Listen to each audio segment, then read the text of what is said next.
Hi friend, स्वागत है आपका हमारे यूट्यूब चैनल केमिस्ट्री क्लासेस में। आज हम आपको बताएंगे लेसन केमिस्ट्री में लेसन 1 विलियन का लेक्चर 8 के बारे में बताएंगे। पिछले लेक्चर यानी कि लेक्चर 7 में हमने बता दिया था आपको मोलर हिमांकन के बारे में बताया था और 3 महत्वपूर्ण प्रश्न करवाए थे जिसमें से एक प्रश्न आपके पेपर में आ सकता है जिससे कि आपके 2 नंबर क्लियर हो सकते हैं। तो आइए देखते हैं इस लेक्चर में क्या है, यानी कि लेक्चर 8 में क्या है। लेक्चर 8 में का पहला टॉपिक है विलेयता। लेक्चर को स्टार्ट करने से पहले अगर आपको हमारी वीडियोस अच्छी लगती हैं तो एक लाइक और सब्सक्राइब ज़रूर करिएगा, जिससे कि हमारी प्रत्येक आने वाली वीडियो आपके पास ज़रूर पहुँचे। आइए देखते हैं अब लेक्चर के बारे में। लेक्चर क्या है, तो इसका पहला टॉपिक है विलेयता। पहले ये देखते हैं विलेयता है क्या। विलेयता कहते किसे हैं, तो विलेयता है इसकी परिभाषा देख लेते हैं। एक निश्चित ताप पर किसी विलयन की निश्चित मात्रा में घुली किसी पदार्थ की अधिकतम मात्रा उस पदार्थ की विलेयता कहलाती है। जो घुल जाती है ना, एक स्थिर ताप है उस पर किसी विलयन की निश्चित मात्रा, मतलब वो भी निश्चित ही होती है, मतलब अनिश्चित निश्चित को तो आप जानते हो। जैसे कि एक ही समय बोला है, जैसे कि 9 बजे, ये निश्चित है। 9:30, 9:15, 9:35 ऐसे बोलते हैं तो इसे क्या कहते हैं, अनिश्चित। और निश्चित को स्थिर भी कह सकते हैं आप, और अनिश्चित को मतलब जो स्थिर ना हो वो भी कह सकते हैं। तो इसमें क्या है, एक निश्चित ताप पर किसी विलयन की निश्चित मात्रा, एक निश्चित ताप है उस पर एक विलयन की निश्चित मात्रा में घुली किसी पदार्थ की अधिकतम मात्रा, निश्चित मात्रा में घुली कोई पदार्थ है उसकी अधिकतम मात्रा उस विलयन की क्या कहलाती है, विलेयता। क्या कहलाती है, विलेयता। आइए चलते हैं अगले टॉपिक पर। विलेयता को प्रभावित करने वाले कारक, यानी कि विलेयता को कौन कौन से कारक प्रभावित कर सकते हैं। तो इसमें पहला है ठोसों की द्रव में विलेयता को प्रभावित करने वाले कारक। जो ठोसों की द्रव में विलेयता होती है उसको प्रभावित करने वाले कारक हैं। नंबर 1 है विलेय या विलायक की प्रकृति। जो विलेय या विलायक की प्रकृति होती है वो भी ठोसों की द्रव में विलेयता को प्रभावित करती है। तो इसकी परिभाषा है सभी ठोस समान विलायक के समान नहीं होते। मतलब सभी ठोस जो ठोस होते हैं वो समान विलायक में विलेय नहीं होते। सभी ठोस समान विलायक में विलेय नहीं होते। जैसे कि कोई सा भी ठोस अलग है, जैसे कि रेत है, ये एक ठोस है, ये एक विलायक में विलेय नहीं होता है। और NaCl है, चीनी है, ये विलायक में घुल जाते हैं, यानी कि विलेय हो जाती हैं। तो इसका उदाहरण देख लेते हैं। जैसे कि यहाँ पर लिखा है NaCl तथा मतलब सोडियम क्लोराइड तथा नमक तथा चीनी जल में सरलता से घुल जाती है। जो विलायक होता है उसमें नमक और चीनी सरलता से घुल जाती है, उसके एक भी कण नहीं दिखाई देते हैं। जबकि नेप्थलीन तथा एंथासीन जल में विलेय नहीं होते। ये नेप्थलीन और एंथासीन ये जल में विलेय नहीं होते हैं। तो इसका अगला टॉपिक है ताप का प्रभाव। क्या है, ताप का प्रभाव। अगला टॉपिक है ताप का प्रभाव। ताप का प्रभाव में क्या है देखते हैं। अधिकांश ठोस जो जिस प्रकार के द्रव में विलेय होते हैं, मतलब अधिक से अधिक ठोस जो जिस प्रकार के द्रव में विलेय होते हैं, मतलब तरल पदार्थ में लिक्विड फॉर्म में विलेय होते हैं, ताप बढ़ाने पर उनकी द्रव में विलेयता बढ़ जाती है। तो जो अधिक से अधिक ठोस होते हैं, जो जिस प्रकार के द्रव में विलेय होते हैं और उसी प्रकार के द्रव का ताप बढ़ा दें तो क्या होगा, उनकी द्रव में विलेयता कैसी हो जाती है, बढ़ जाती है। उनकी द्रव में विलेयता बढ़ जाती है। तो आइए अब अगले टॉपिक के ओर चलते हैं। अगला टॉपिक क्या है, इसका अगला टॉपिक है दाब का प्रभाव। क्या है, दाब का प्रभाव। तो देखते हैं दाब का प्रभाव क्या है। दाब में वृद्धि करने पर, जब दाब में वृद्धि करते हैं तो ठोसों की द्रव में विलेयता पर कोई प्रभाव नहीं पड़ता। जो ठोस होते हैं मतलब सॉलिड स्टेट में होते हैं, उनकी द्रव में विलेयता पर ताप का कोई भी प्रभाव नहीं पड़ता है। तो ये हो गए ठोस की द्रव में विलेयता को प्रभावित करने वाले कारण। अब दूसरा है गैसों की द्रव में विलेयता को प्रभावित करने वाले कारक। देखते हैं दूसरे क्या हैं। इसमें दूसरे हैं गैसों की द्रव में विलेयता को प्रभावित करने वाले कारक। जो गैस होते हैं यानी कि जो वाष्प के रूप में ऊपर उड़ जाते हैं, उन्हें क्या कहते हैं, गैस। और जो ठोस होते हैं जैसे कि बर्फ का रूप देख लो, ये क्या है, एक ठोस है। तो देखते हैं गैस की द्रव में विलेयता को कौन कौन प्रभावित करता है। इसका पहला टॉपिक है गैस की प्रकृति। जो गैस की प्रकृति होती है वो भी प्रभावित करती है। तो इसकी परिभाषा है गैसों की किसी द्रव में विलेयता।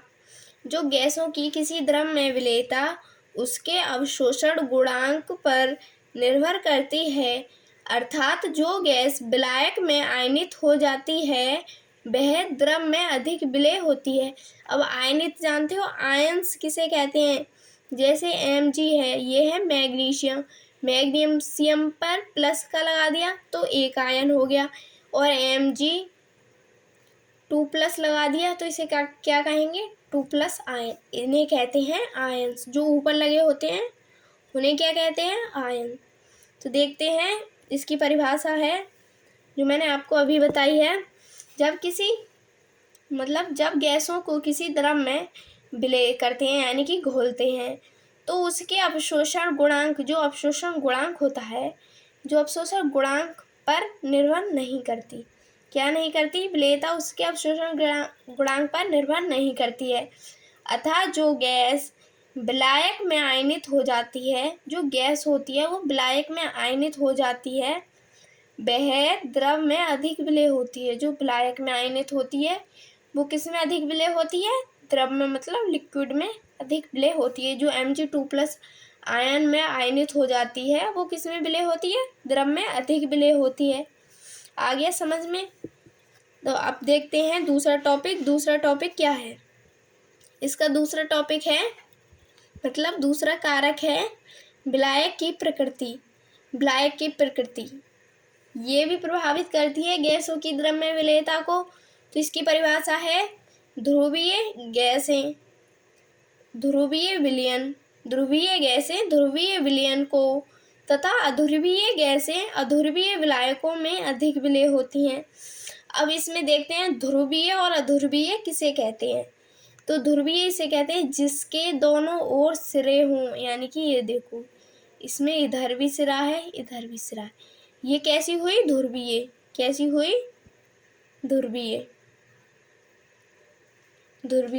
और अध्रुवीय जिसके किधर भी किसी भी साइड पर सिरा ना हो उसे क्या कहेंगे, अध्रुवीय।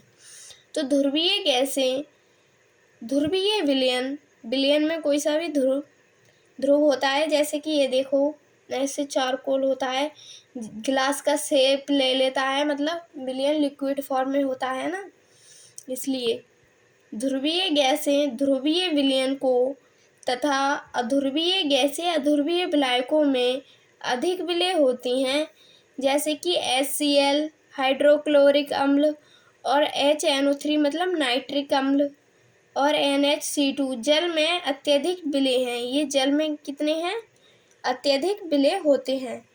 तो देखते हैं इसका अगला टॉपिक क्या है। तीसरा टॉपिक है इसका गैस की द्रव में प्रभावित करने वाले कारक हैं विलेयता के। इसका तीसरा है ताप का प्रभाव। क्या है, ताप का प्रभाव। तो देखते हैं ताप बढ़ाने पर गैसों की द्रव में विलेयता घटती है। जब गैसों में ताप बढ़ाते हैं तो क्या होगा, गैसों की द्रव में विलेयता कैसी होती है, घटती है। तो अगला टॉपिक है इसका दाब का प्रभाव। क्या है, दाब का प्रभाव। दाब में वृद्धि करने पर गैसों की द्रव में विलेयता बढ़ती है और ताप में वृद्धि करने पर गैसों की द्रव में विलेयता कैसी होती है, घटती है। क्या होती है, घटती है। अब अगले टॉपिक पर आ जाते हैं। ये टॉपिक रह गया था, इस टॉपिक के बाद आपका चैप्टर की थ्योरी समाप्त हो जाएगी। ये टॉपिक का क्या नाम है? अणु संख्या गुणधर्म। ये रह गए थे, मैंने सोचा इसी में ही ऐड कर लूँ। तो इसका क्या है? अणु संख्या गुणधर्म। ये क्या है? हेडिंग। मतलब ये आ सकता है पेपर में 2 मार्क्स में। जैसे कि ये परिभाषा एक नंबर में मान लो, और ये जो इनके वो होते हैं ना, मतलब जो गुणधर्म होते हैं ये भी 1 नंबर में आ जाते हैं। तो देखते हैं, इसकी परिभाषा है अणु संख्या गुणधर्म की। जब कई आवासशील विलय को जब कोई यहाँ पर कई लिख गया है, यहाँ पर है कोई। जब कोई आवासशील विलय को विलायक में घोलने पर उसका वाष्प दाब कम हो जाता है। जब कोई आवासशील विलय को विलायक में घोलने पर उसका वाष्प दाब कम हो जाता है तो विलयन में कुछ गुणधर्म वाष्प के अवनमन पर निर्भर करते हैं। जो विलयन में कुछ गुणधर्म होते हैं वो किसके अवनमन पर निर्भर करते हैं? वाष्प के, जो उड़ जाता है उसके अवनमन पर निर्भर करते हैं। तथा ये गुणधर्म भी साथ साथ परिवर्तित होते हैं। जैसे कि विलयन में परिवर्तन हुआ, जैसे कि हमने चीनी मिलाई तो वो उसमें घुल गई तो उसका थोड़ा सा रंग चेंज हुआ। तो इस हिसाब से ये गुणधर्म भी विलयन के या फिर जिस पर भी निर्भर करते हैं उसके साथ साथ ही परिवर्तित होते रहते हैं। परिवर्तित का मतलब चेंज होते रहते हैं। तो अणु संख्या गुणधर्म कहते किसे हैं? मतलब उदाहरण क्या है अणु संख्या गुणधर्म का? इसका उदाहरण है नंबर 1 है विलायक के वाष्प दाब का अपेक्षिक अवनमन। ये भी हम आपको पढ़ा चुके हैं। दूसरा है विलायक के क्वथनांक में उन्नयन। क्या है? विलायक के क्वथनांक में उन्नयन। तीसरा है विलायक हिमांक में अवनमन। क्या है? विलायक हिमांक में अवनमन। चौथा है विलयन का परासरण दाब। विलयन का परासरण दाब।